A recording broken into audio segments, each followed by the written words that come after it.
नमस्कार दोस्तों, आपका स्वागत है आपके अपने चैनल जिया स्टोरी टेलिंग में। तो कैसे हो आप सब लोग? आशा करती हूँ आप सब लोग स्वस्थ होंगे, मस्त होंगे और अपने जीवन में व्यस्त होंगे। तो दोस्तों, आज मैं सुनाने जा रही हूँ बेताल पचीसी का 22वां एपिसोड, जिसका विषय है 4 ब्राह्मण भाइयों की कथा। तो चलो चलते हैं कहानियों की दुनिया में।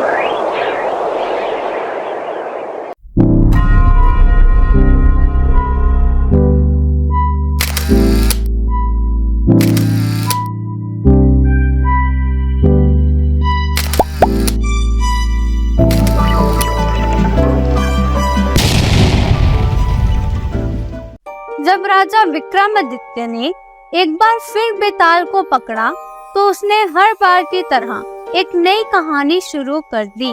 बेताल ने कहानी सुनाते हुए राजा विक्रमादित्य से कहा, कुसुमपुर नाम के एक नगर में एक ब्राह्मण परिवार रहा करता था। ब्राह्मण के परिवार में 4 बेटे और उसकी पत्नी थी। ब्राह्मण अपने परिवार के साथ सुखी सुखी जीवन बिता रहा था। एक दिन अचानक ब्राह्मण बीमार हो गया और उसकी हालत दिन ब दिन खराब होती चली गई। सेहत में सुधार न होने के कारण एक दिन ब्राह्मण की मौत हो गई। ब्राह्मण की मौत के दुख में उसकी पत्नी भी सती हो गई। ब्राह्मण और उसकी पत्नी की मौत के बाद उनके रिश्तेदारों ने 4 लड़कों को अकेला देख उनका सारा धन छीन लिया। पूरी तरह से कंगाल होने पर चारों भाई अपने नाना के यहाँ रहने चले गए। कुछ दिन तक तो सब ठीक ठाक चला। बाद में नाना के घर में भी ब्राह्मण के 4 बेटों के साथ बुरा व्यवहार किया जाने लगा। इस स्थिति को देखते हुए चारों भाइयों ने निर्णय किया कि उन्हें कोई विद्या ग्रहण करनी चाहिए, ताकि लोग उनके माता पिता की तरह ही उनका भी सम्मान करें। यह सोचकर चारों भाई चारों दिशाओं में अलग अलग चल दिए। चारों भाइयों ने घोर तपस्या की और फलस्वरूप कुछ विशेष विद्या हासिल की। जब चारों भाई काफी समय के बाद मिले, तो उन्होंने एक दूसरे को खुद के द्वारा हासिल की गई विद्या के बारे में बताया। एक ने कहा, मैं मरे हुए जीव की हड्डियों पर मांस चढ़ा सकता हूँ। दूसरे ने कहा, मैं मांस पर खाल और बाल बना सकता हूँ।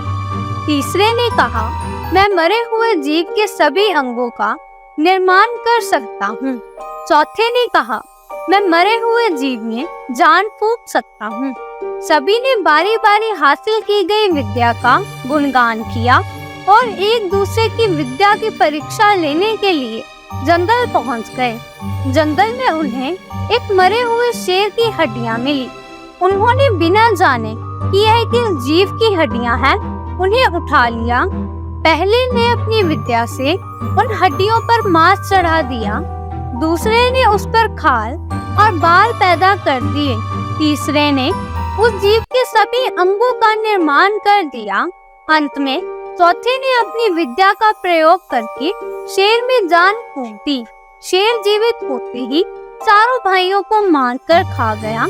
इतना कहते हुए बेताल बोला, बता विक्रम, इन 4 पढ़े लिखे मूर्ख में सबसे बड़ा मूर्ख कौन था?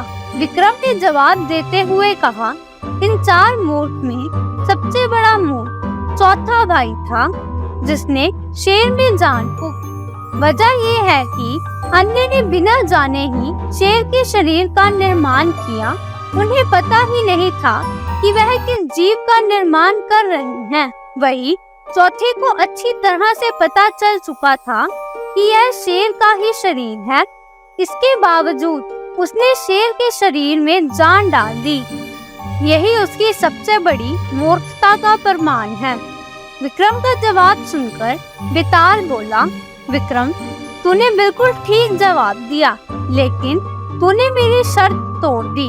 मैंने कहा था कि अगर तू बोला तो मैं वापस पेड़ पर चला जाऊंगा, इसीलिए तू बोला और मैं चला।